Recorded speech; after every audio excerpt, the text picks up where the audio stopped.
my baby eggs, how you going? Are you ready for another installment of Cooking with Sugar, Corona edition? Today, we're going to be making something real yummy, something real yeasty. Sometimes you don't want the yeast, but in this case, you definitely want something yeasty. A bit bready, perhaps. This bread is commonly called egg bread, but if you're a little bit Jewy like me, not a little bit, fully, you might know it as challah. Delicious, sweet, soft on the inside, crunchy on the outside. Have it warm for the oven and I can guarantee that you will have some sort of otherworldly experience.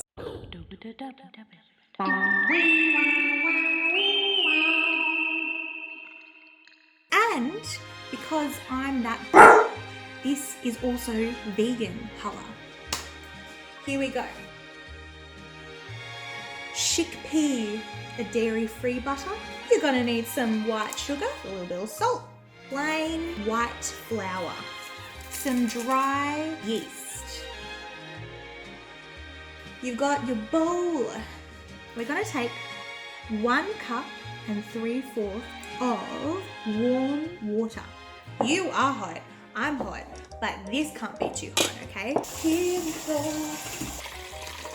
Easy peasy lemons. We're gonna take our little yeast and plop them in.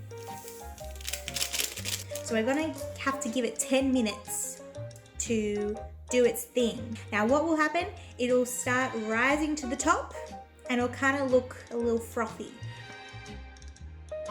Alright, while our yeast is rising, we're gonna prepare. Let's take our sugar. You're gonna have 1/2 cup. Sugar just like me.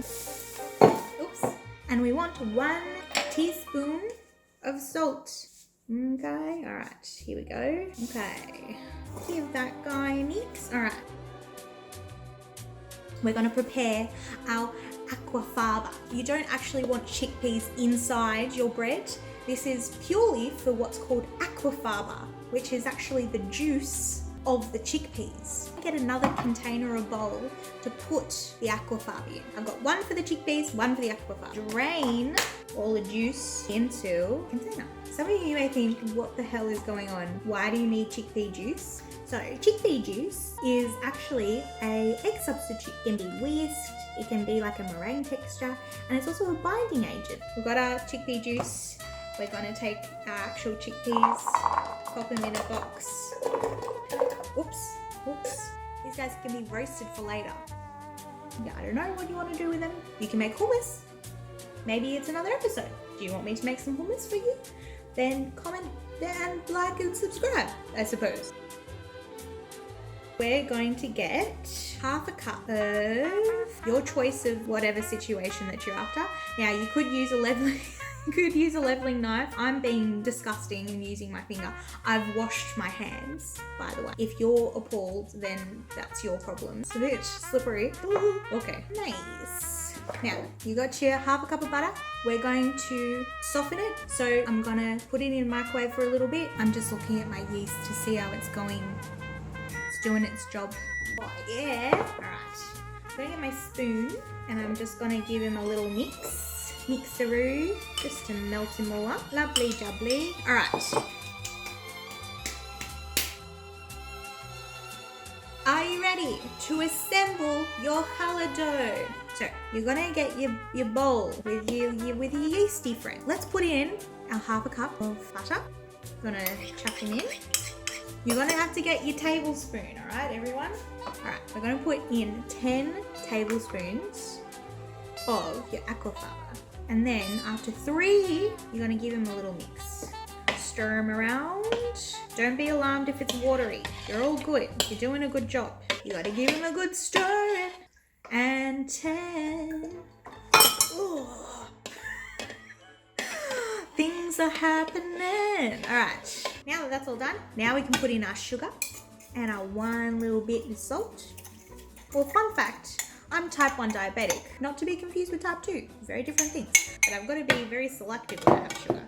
So it's almost a little ironic that I'm sugar mama, or maybe it's perfect that I'm sugar mama, because sometimes I've got too much sugar inside my body and I need some to share. Now, we're gonna crack open our flour. What we're gonna do, I'm gonna grab a whisk. I found it. Got it. Got our whisk.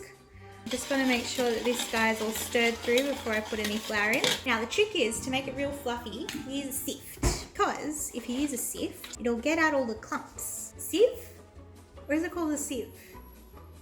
I'm not sure. I'm obviously a professional. Okay. Here's the fun stuff. So you've got your like watery mixture, and now you just add in, you keep adding in little by little flour until you get like a dough consistency. It's more just using your eye. We've finished sifting, not like putting in more than a cup at a time. Once it's kind of binding together, we're gonna get in with our hands, babies. We're gonna get this dough, literally. Wash our hands, wash. Cleanse my sins on my hands. Give it a fold. It'll be sticky. That's sometimes how life is. Sticky situations. I'm not saying anything. This is all kosher. This is all above belt, all right? As your beloved little Nana says, I'm only 5, but I'm not 5. I'm like the mum friend. We're sifting and folding. Oh yeah, we're getting places. We're doing things, living our best lives during COVID and during our weird society. This is not actually a cooking video; it's an existential video as well. So there you go. What's really important is that you don't be too aggressive when you knead, because real talk, I got carpal tunnel one time from kneading this dough a little too aggressively. Obviously feeling some feelings and letting it out on some dough. I like the punch and then the fold. So the consistency of the dough that you want is still quite sticky. You don't want it to be a firm dough. Like you want it to have some movement to it. If you put too much flour, then you won't get as fluffy of a situation that you might be after. We might be close to getting that dough. Okay guys, friends and family, we have our dough. Alright, so this is a little bit sticky. Yeah, holding together, not too firm, still has quite a bit of give to it. That is when you're done. We're gonna take a pot or a big bowl that can be in an oven. We're gonna get some oil, whatever you want, rice bran oil or vegetable oil or olive oil. We're gonna grease the bottom and a little bit of the sides. We don't want the dough to stick while it's rising. Yeah, once you're all greased up, you're gonna take your dough. Yeah, I personally like to give it a bit of a slap into shape. That's not a euphemism for anything. Nothing to see here. It's all kosher. And we're gonna plop him in. And then we're gonna get a tea towel and we're gonna dampen it. And we're gonna cover the pot with the damp cloth. We're gonna put this guy in to the oven with the light on. So we don't want any heat in the oven. We just want a light, but as long as you have a dark, warm space, which is usually an oven with a light on, we're gonna put the pot in with the dough for an hour and we're gonna just let it sit. So go and do your bits, do your things, and after an hour, we're gonna punch it and knead it back down, let it rise again for another half an hour, and then your dough will be ready. It is now Friday, the day that we make our challah for Shabbat, which is a weekly celebration. You have some dinner, you have some challah, very important. I forgot to show you me plaiting the dough. You want to flatten it out into 3 strips, this thick each, all right? And then you're gonna pinch the bum at the end and you're gonna plait it, okay? Just like everything into the middle, and then you pinch the bums, spread it with some oil or more aquafaba and top it off with some sesame seeds, and then putting it into an oven preheated at 180 fan forced for about 30 to 40 minutes until the tops is golden brown. I'll show you what we're aiming for. You want your challah to be this golden brown.